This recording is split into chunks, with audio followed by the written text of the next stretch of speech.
नमस्कार प्यारे विद्यार्थियों, मैं आपके साथ डॉक्टर कांतराज पूनिया और ये अपना political point. Second grade SST का जो पेपर था उसमें मैंने आपसे आज से बहुत टाइम पहले ये कहा कि पब्लिक एडमिनिस्ट्रेशन, सोशियोलॉजी और फिलॉसफी ऐसे सब्जेक्ट हैं जो यदि जोड़ दिया जाए और अच्छे से पढ़ा जाए तो सिलेक्शन से कोई रुकेगा नहीं। और political science, history, geography and economics आप कितनी भी बेहतर पढ़ें फिर भी उसमें कुछ सवाल गलत होने की संभावना रहती है और वो होंगे, उसमें कोई शक नहीं है। प्रत्येक सब्जेक्ट में बराबर वेटेज होता है, आप अच्छी तरीके से जानते हैं। 16-17 सवाल, 18 सवाल तक सबके होते हैं, एक दूसरे से जुड़े हुए सब्जेक्ट हैं। तो ऐसा लगता है कि ये सोशियोलॉजी में है या पब्लिक एड में है या फिलॉसफी में, वो देख सकते हैं, कोई फर्क नहीं पड़ता। मगर पढ़ने का तरीका बड़ा सॉलिड होना जरूरी है। और पॉलिटिकल साइंस का जो इसमें पेपर है, इसमें थियोरी के जो 2-4 सवाल पूछे गए, 5-6 सवाल जो आए थियोरी के, वो सवाल स्टैंडर्ड थे। वास्तव में देखा जाए तो वो सवाल सिलेबस में जो स्टूडेंट पढ़ता है उससे थोड़ा बाहर था। जैसे यदि स्टेट के बारे में हीगल के नॉर्मल बात पूछी जाती है तो ठीक है, मगर यदि उसको पूरा हीगल ही पूछ लिया जाए और स्टेट पर हीगल के क्या थॉट है और उसमें 4-5 लाइनें डालकर पूछ लिया जाए तो क्लियरिटी मुश्किल काम होता है। संप्रभुता पर बोंदा ठीक रहता है, मगर बोंदा के बाद में यदि आप बोंदा की हर बात को पूछना शुरू कर दें कि वो किस परिस्थितियों में पैदा हुआ, मैंने कहा था धर्म के अंधकार युग से प्रकाश की ओर ले जाने वाला पहला व्यक्ति ये था, तो वो ठीक है। मगर ये उन लोगों के लिए ठीक रहता है जो असिस्टेंट प्रोफेसर स्कूल लेक्चर की तैयारी कर रहे हैं, उनके लिए तो ये पेपर ज़्यादा हार्ड नहीं था। मगर सेकंड ग्रेड वाले स्टूडेंट के लिए मेरा एक दृष्टिकोण है कि 7-8 पेपर सब्जेक्ट होते हैं और उसमें यदि इतनी गहराई से आप फिलॉसफी के सवाल पूछोगे, पॉलिटिकल फिलॉसफी के सवाल पूछोगे तो वो सवाल बहुत मुश्किल काम है। दूसरा, एक बात मैंने और देखी कि थियरी में जितने भी सवाल पूछे गए उसमें सब वाक्य सही दिए, उन्होंने मिस्टेक नहीं की। तो ये तो एक इससे कोई फर्क नहीं पड़ता क्या है क्या नहीं है उस पर डिस्कस करने से पहले, क्योंकि मुझे पता है आप की का इंतजार करते हैं और पॉलिटिकल साइंस के सवाल के क्या उत्तर हैं ये कोशिश मैं करता हूं। पहले पेपर में एक सवाल गलत हो गया था मेरे से, वो ये हुआ था कि 2025 के अंदर जब हमारे न्यायाधीशों को शपथ दिलाई गई थी राजस्थान हाई कोर्ट के, उस समय वो अधिसूचना किसने पढ़ी थी?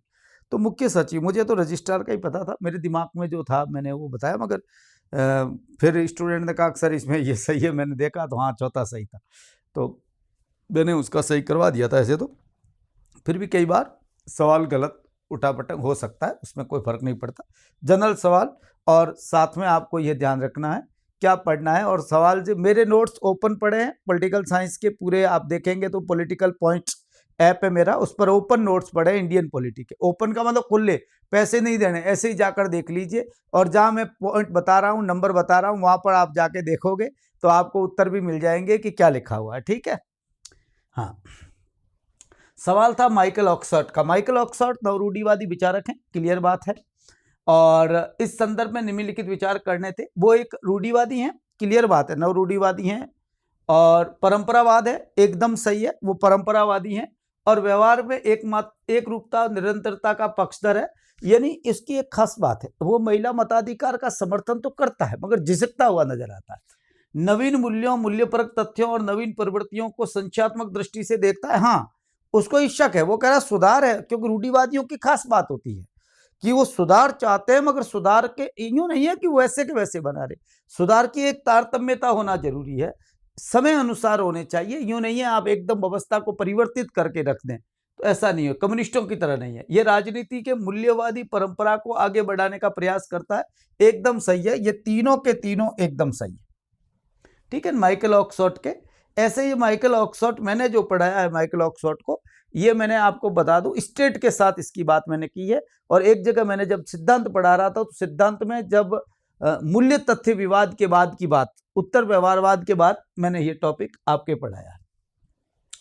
राजनीतिक सिद्धांत के लिए लियो स्ट्रॉस, फिलोसॉफिकल थॉट है इसका। लियो स्ट्रॉस निम्नलिखित तत्वों पर विचार करिए। आधुनिक संकट के समय को दूर करने के लिए शास्त्रीय राजनीतिक सिद्धांत के महत्व की पुष्टि करता है। क्लियर बात है, ये फिलोसॉफिकल प्लेटो का वापस जन्म आता है इसमें। एक परंपरावादी जो दृष्टिकोण था वो फिलोसॉफिकल मेथड को वापस स्टेब्लिश करता है। स्ट्रॉस की प्रस्तावना से सहमत नहीं है कि राजनीतिक सिद्धांत की प्रकृति वैचारिक होते हैं, किसी दिए गए सामाजिक आर्थिक हित को दर्शाते हैं, क्योंकि अधिकांश राजनीतिक विचारक सामाजिक अस्तित्व के सही क्रम के सिद्धांतों को समझने की भावना से प्रेरित होते हैं। ये बात एकदम ठीक है, इसलिए ये दोनों सही है। इसमें राज्य के संबंध में कथनों पर विचार करना, ईगल देखो, यहां मैंने स्वार्थवाद नहीं लिखा है, यहां मैंने लिखा है यूनिवर्सलिज्म, या मैंने ये बात कही है सार्वभौम का मतलब मैंने लिखा है विश्ववाद, कोई फर्क नहीं पड़ता। और परार्थवाद की जगह परार्थवाद लिखा है। परिवार, समाज और राज्य, प्लस और प्लस डबल प्लस, ये पूर्णता है। बहुत अच्छी तरीके से मैं टेलीग्राम चैनल पे भी डाल रहा हूं और मेरे नोट्स में आप देख सकते हैं, बड़े अच्छी तरीके से मैंने लिखा है। मार्क्स से पहले, मार्क्स को पढ़ा है, इससे पहले बात बताई। यह परम चैतन्य का मूर्त रूप है, एकदम सही है। राज्य स्वयं में एक साध्य है, एकदम सही है। अधिकार, आजादी और कल्याण की समेकित पूर्णता राज्य में ही है, यह अपने आप में पूर्ण है। चारों ही सही है, एकदम सही है, और ये इसका चारों सही होना चाहिए। हीगल एकदम क्लियर। बोंदा से आधुनिक काल की अपन शुरुआत मानते हैं, जनरली मैकियावेली से मानते हैं। संप्रभुता का कॉन्सेप्ट जो आता है वो यहाँ आता है ना, धर्म युद्ध के युग, एक काल से, वो अंधकाल में ये पैदा हुए हैं। तो बोंदा का बुनियादी विचार यह है कि केंद्रीय प्राधिकारी, एकदम सही शब्द यूज किया, केंद्रीय प्राधिकारी के पास असीमित शक्ति होनी चाहिए। असीमित का मतलब यहाँ यह है कि उसके द्वारा बनाए गए कानून उसके ऊपर लागू नहीं होने चाहिए। समझ में आ गई बात? यहाँ उसका मतलब यह है। यहाँ असीमित का मतलब यह नहीं है कि वो कोई संप्रभुता को सीमित ही नहीं मानता, मगर यहां यह है कि केंद्रीय प्राधिकारी के पास सर्वोच्च शक्ति होनी चाहिए, पूर्ण शक्ति होनी चाहिए। बोंदा फ्रांस की अव्यवस्था से निकालने के लिए केंद्रीकृत प्राधिकारी का समर्थन करता है, एकदम ठीक। उस समय जो धर्म का अंधकार युग चल रहा था, और उस काल में यदि राज्य की सर्वोच्चता के सिद्धांत को प्रतिपादन किया तो इसने किया, यह हॉब्स से पहले हुआ। जीन बोंदा ये स्वीकारते हैं कि एक और ईश्वर और प्रकृति के कानून और दूसरी और प्रथागत कानूनों को संप्रभु की शक्ति सीमित होगी। ठीक बात है। ये कहता है जो संवैधानिक पावर है, बेसिक लॉ है, परंपराएं हैं, संपत्ति है, प्राकृतिक कानून है, प्रथागत कानून है, इससे ये संप्रभु के अधीन नहीं है। क्यों? क्योंकि इसका निर्माण संप्रभु ने नहीं किया, इसका निर्माण राजा ने नहीं किया, इसका निर्माण राज्य ने नहीं किया, ये अपने आप में समाज द्वारा है। तो इसके मामले में संप्रभु कुछ नहीं करेगा। ये बात इसकी बहुत ठीक है, सिंपल, बहुत अच्छी बात है। ये मैंने बहुत अच्छे से लिखा ही है, इसलिए मेरे ख्याल से कोई प्रॉब्लम इसमें है नहीं। 1 2 3 तीनों ही 21 में क्या सही है। अगला, निम्नलिखित में से किस विद्वान ने आलोचनात्मक विमर्श, देखो डिस्कोर्सेज को छेड़ा है, ये डेरिडा ने छेड़ा है, मगर यहां लिखा है आलोचनात्मक विमर्श विश्लेषण नॉर्मल फेयर ब्लॉक का है। ये हार्ड सवाल है, ये मैंने नहीं पढ़ाया है ना, ये सवाल मेरे से बाहर है। निम्नलिखित विद्वानों में से इक्वल लिबर्टी का विचार किसने रखा? इटेन बेलीवर ने। ये इसकी किताब भी है, इक्वल लिबर्टी, ये इसका थॉट है। किस संविधान सभा में उपराष्ट्रपति पद की चर्चा के दौरान संशोधन प्रस्तुत किया कि उपराष्ट्रपति निर्वाचन के साथ में उसी तरीके से किया जाना चाहिए जिसे राष्ट्रपति या केटी शाह। बहुत अच्छे से ध्यान रखना, ये सिंपल सी बात है। उपराष्ट्रपति और राष्ट्रपति के चुनाव की बात की, मैंने ये केटी शाह की बात नहीं कही, मैं नहीं कहता मैंने कही, मगर बात ये मैंने ये जरूर कहा कि क्यों होता है ऐसा, उपराष्ट्रपति पद का सृजन क्यों किया गया और कॉन्स्टिट्यूशनल असेंबली ने ऐसा क्यों किया। ठीक है ना, ये बड़ा गहरा सवाल है, इसमें कोई शक नहीं। जब सर्वोच्च न्यायालय को राष्ट्रपति ने से किसी लोक सेवा आयोग के, ये बहुत अच्छे से मैंने पढ़ाया है कैसे हटाया जाता है, पद से हटाने की जांच के लिए संदर्भ प्राप्त होता है तो सर्वोच्च न्यायालय द्वारा जांच प्रक्रिया भारत के संविधान, अच्छा किस अनुच्छेद के तहत? 317(1) इससे रिलेटेड है। निम्नलिखित में से शक्ति का आधार पराक्रम है, रोए। आपको देखना है तो मेरे नोट्स पड़े हैं, कॉन्सेप्ट के अंदर आप जाओगे तो कॉन्सेप्ट के अंदर शक्ति जो है, शक्ति का जो नीचे पेज घुमाओगे तो ऊपर सबसे ऊपर लिखा हुआ शक्ति पराक्रम है, रोए। ये वैसे के वैसे रोए लिखा हुआ, वैसे शक्ति पराक्रम, ये क्या, ये शब्द लिखा हुआ क्लियर नोट्स में देख लीजिए, पॉलिटिकल पॉइंट, और मैं ये उसमें डाल दूंगा, टेलीग्राम चैनल पर भी डाल दूंगा, तो वहां भी आप देख लेना। संसद द्वारा बनाई गई विधि और उसके अधीन बहुत अच्छी तरीके से डीपीएसपी के जो मेरे नोट्स हैं, 10 नोट्स की स्लाइड डाल रखी है, उसमें डीपीएसपी और फंडामेंटल राइट्स के जो संबंध का नोट्स है, उसमें पहली लाइन यही है, इस फर्स्ट लाइन सबसे ऊपर मैंने ये लिखा है। ये आप ये सोच रहे होंगे है कि नहीं है, तो एक बार ऐप खोल के देख लेना, डिलीट कर देना वापस, कौन सा पैसा लगता है, वो ये तो ओपन पड़े हैं आराम से, स्कूल लेक्चर के कोर्स में है ना, स्कूल लेक्चर के कोर्स में वही मैंने वहाँ दूसरी जगह डाल रखे हैं, इंडियन कॉन्स्टिट्यूशन के अंदर भी, सेकंड ग्रेड में भी मैंने वो डाल रखे हैं, मगर ये मैं जो आपको कह रहा हूँ वो स्कूल लेक्चर के कोर्स में देखना, क्लियर लिखा है मैंने, 7वां संविधान संशोधन अधिनियम 1956। बहुत अच्छी तरीके से ध्यान रखना ये बात। और ये सवाल बहुत सारे लोग मिस्टेक करेंगे, ध्यान रखना, कोई 42 करेंगे, कोई 44 करेंगे, कोई 24 करेंगे, उत्ते बुत्ते तुत्ते बोत्ते बहुत है, ध्यान नहीं रखना अपने को। हाँ, भारतीय संविधान में निम्नलिखित में से किस अनुच्छेद और भाग में संशोधन के लिए संसद दोनों सदनों के विशेष बहुमत यानी कि 2/3 बहुमत कुल उपस्थित मतदान देने वाले सदस्यों का और कम से कम आधे राज्यों के विधान मंडलों का अनुसमर्थन चाहिए, किसमें चाहिए? एक तो इसमें चाहिए जीएसटी के मामले में, एक इसमें चाहिए विद्यार्थियों, एक छठे का अध्याय 5 162 में चाहिए, 71, इसका कोई लेना देना नहीं। राष्ट्रपति के निर्वाचन, उपराष्ट्रपति, राष्ट्रपति के निर्वाचन संबंधी विवाद है, ये मैंने क्लियर लिखाया भी है, इसमें कोई लिखाने की बात नहीं, ये मैंने संविधान संशोधन की प्रक्रिया समझाई तब पूरी की पूरी बात लिखाई थी। तो 1, 2 और इसमें होना चाहिए 3। 28वें में सवाल हो गया, पहला उत्तर 1। अगला, निम्नलिखित में से कौन सा भारत के संविधान के अनुच्छेद 51A या क में नागरिकों का कर्तव्य नहीं है? राष्ट्र ध्वज का सम्मान करना, राष्ट्रगान का सम्मान करना, राष्ट्रगीत नहीं लिखा हुआ है, संविधान उसके आदर्शों के प्रति सम्मान, ये तीसरा, ये नहीं है उसमें, है ना, राष्ट्रगीत नहीं है। राज्य वित्त आयोग के बारे में कथनों पर विचार करिए। भारत के संविधान के, ये ऐसा का ऐसा लिखा हुआ विद्यार्थियों, 243 म 243 झ के अंतर्गत नगर पालिकाओं में वित्तीय स्थिति की समीक्षा हेतु राज्यपाल द्वारा एक वित्त आयोग का गठन किया जाए, सही है। वित्त आयोग राज्य सरकार की अपनी सिफारिशें करता है, राज्यपाल को सिफारिशें करता है और राज्यपाल इसे विधानमंडल के समक्ष प्रस्तुत करता है। यह वाक्य गलत है, इसमें संसद लिखा है, केवल उत्तर 1 सही। भारत के राष्ट्रपति के निर्वाचन प्रक्रिया के बारे में निम्नलिखित कथनों पर विचार करिए, कौन सा सही नहीं है? अच्छा ठीक है। संविधान के अनुसार भारत के निर्वाचन आयोग में केवल लोकसभा के महासचिव नहीं, बारी बारी से होता है, मैंने कहा राज्यसभा और लोकसभा का महासचिव बारी बारी से होता है। दोनों सदनों के निर्वाचित सदस्यों के मतपत्र गुलाबी होते हैं, मैंने बहुत अच्छे से कही, क्यों? क्योंकि दोनों का मत मूल्य बराबर होता है, एक ही पेटी में जाता है, कोई प्रॉब्लम नहीं होती। निर्वाचकों को अपनी स्वतंत्र इच्छा और पसंद के अनुसार वोट देने या न देने की स्वतंत्रता होती है। राजनीतिक दल इस मामले में व्हिप जारी नहीं कर सकते, व्हिप जारी नहीं होता राष्ट्रपति चुनाव से संबंध में, ठीक है ना, तो इसलिए कोई निर्देश या व्हिप जारी नहीं कर सकते, अर्थात दूसरा और तीसरा सही, पहला गलत। अफ्रो एशियाई सम्मेलन कब हुआ? अफ्रो एशियाई सम्मेलन 1955, पंसिल समझौता 29 अप्रैल 1954, परमाणु परीक्षण 1974, इस्माइल बुद्धा एंड अटल बिहारी वाजपेयी मोरारजी देसाई की सरकार के समय, आपको पता है, जिसको कहते हैं विद्यार्थियों वापस जाकर आना, खासतौर से उनका टोही मिशन था, टोही मिशन बोलते हैं जिसको, टोही मिशन कहते हैं, इसका एक नाम भी है टोही मिशन। टोही का मतलब है ये वहां गए थे, मिला कुछ नहीं, वापस आ गए थे, विदेश मंत्री थे उस समय, तो ये गए, तो इसका उत्तर होना चाहिए DAC, है ना, इट्स क्लियर, कोई प्रॉब्लम है नहीं।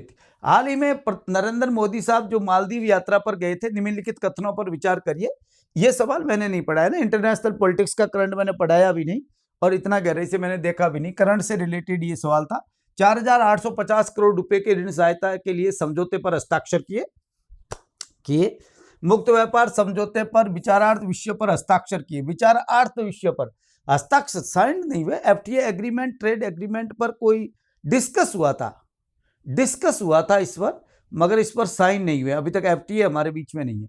मालदीव में UPI उपयोग के लिए भारत में NCPI इंटरनेशनल पेमेंट लिमिटेड और NIPL और मालदीव मौद्रिक प्राधिकरण MMA के मध्य नेटवर्क टू नेटवर्क समझौते पर हस्ताक्षर हुए। ये बात ठीक है, ये बात ठीक है। देखो इसमें एक बात है, इस पर विचारार्थ विषय तो आया, सब्जेक्ट बात तो हुई, मगर कहीं पर भी इसको लेकर साइन करने जैसी कोई स्थिति नहीं है। कोई हमारे बीच में FTA अभी तक क्लियर नहीं है। मेरा कहने का मतलब फ्री ट्रेड एग्रीमेंट है नहीं हमारे बीच में, अभी तक की बात मैं आपसे कह रहा हूं। तो मुझे तो जो लगता है, मुझे लगता है इसमें, है ना, मुझे लगता है वो बात कह रहा हूं, या मुझे इसमें मैं कंफर्म नहीं हूं, मगर ये दूसरा सही है। बाकी जो RPSC मानेगी इस मामले में वो सही है। इसमें RPSC नहीं, मैं कहूंगा होगा।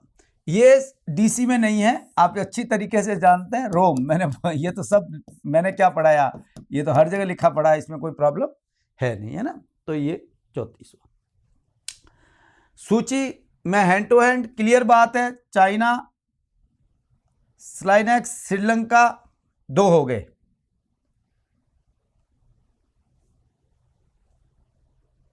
इक्वेरियन, मालदीव और लिमिती, ये हो गया। ये कौन सा बेटा है? ये बेटा है 3, 1, 2 नहीं 4, 2, 4 2। 35वें में उत्तर होना चाहिए विद्यार्थियों, मेरे ख्याल से इसमें 3, मेरा एग्जाम मानना है, और मैंने देखा है 35वें में 3 उत्तर सही है। देखा था मैंने, मिलाया, फिर भी थोड़ा बहुत अच्छी तरीके से ध्यान। एक सवाल और था इसमें, इनको छोड़कर पॉलिटिकल साइंस का, मुझे उन्होंने कहा भी था 39, है ना, ये सवाल था। निम्नलिखित में से किस वर्ष भारतीय शांति सेना ने दक्षिणी सूडान में संयुक्त राष्ट्र मिशन UNMISS का कार्य प्रारंभ किया था? ये 2014 होना चाहिए, है ना। जो इसका रिजोल्यूशन था सिक्योरिटी काउंसिल में, ये 2014 में आया, तो 2014 सही है। इसमें 39 नंबर जो सवाल है, इसमें 2014 मुझे सही लगता है और सही है इसमें, मैं जहाँ तक मानता हूँ, क्योंकि 2011 में डिस्टर्बेंस चला था, मगर 12-10 है नहीं, तो सही उत्तर 2014, है ना। इट्स ओके, मेरे ख्याल से कोई प्रॉब्लम आनी नहीं चाहिए। यही सवाल थे आपके बीच, और मैंने कोशिश की कि इन सवालों के जवाब आप तक मिल जाए। बस ध्यान ये रखना है, अच्छे से पढ़ें। आपको ये सीख ये लेनी चाहिए कि कहाँ आपसे गलतियाँ हुई, जो बूस्टिंग चलती है, जो बातें चलती है, रियल में वो है या नहीं होती है, बहुत परखना चाहिए। स्टूडेंट की ज़िंदगी का सवाल है, कहीं पर आप जुड़ते हैं किसी के साथ तो आप लाइफ जोड़ते हैं अपनी उसके साथ। क्लियर बात है, एक स्टूडेंट के लिए ये भर्तियाँ कब आती है और कितना सिलेक्शन इसमें हार्ड है, आप समझ सकते हैं कितनी गहराई से पढ़ना होता है। और मैं तो ये कहता हूँ पॉलिटिकल साइंस के स्टूडेंट को कि आप यदि 2nd ग्रेड की जितनी तैयारी कर रहे हैं उतना तो पॉलिटिकल साइंस यहाँ पढ़ लेंगे तो स्कूल लेक्चर बन जाएंगे आप। मगर स्कूल लेक्चर के भी जो पेपर आते हैं आपने अच्छी तरीके से देखें। इसलिए आज के युग में अच्छी मेहनत करिए, ईमानदारी रखिए, और बहुत ज़रूरी चीज़ है कि हर स्टूडेंट को अपनी सही सलाह दें, परख कर किसी से पढ़ें, समझने वाले से पढ़ें, समझा कर कौन पढ़ा रहा है उससे पढ़ें। ये बहुत ज़रूरी चीज़ें हैं, और इन बातों का आप ख्याल रखेंगे तो ज़िंदगी में कभी असफल नहीं होंगे, ये मेरी गारंटी। और यदि इन्हीं चीज़ों को आप नज़रअंदाज कर लेंगे और ये सोच लेंगे कि ठीक है मार्केट किधर जा रहा है, भेड़ चाल, लीक लीक गाड़ी चले और लीक चले कपूत, ये तीनों उल्टे चले शायर, सिंह और सपूत। सीधी सी बात है, कुछ चीज़ें आपको हटकर देखनी पड़ेगी, पढ़नी पड़ेगी, तब आप सिलेक्शन देंगे। आज का युग ऐसा है। बहुत बहुत धन्यवाद विद्यार्थियों, मस्त रहिए, खुश रहिए और एंजॉय करिए। बाकी पब्लिक एड और फिलोसॉफी की बहुत जल्द लेकर आता हूँ आपके बीच। Thank you.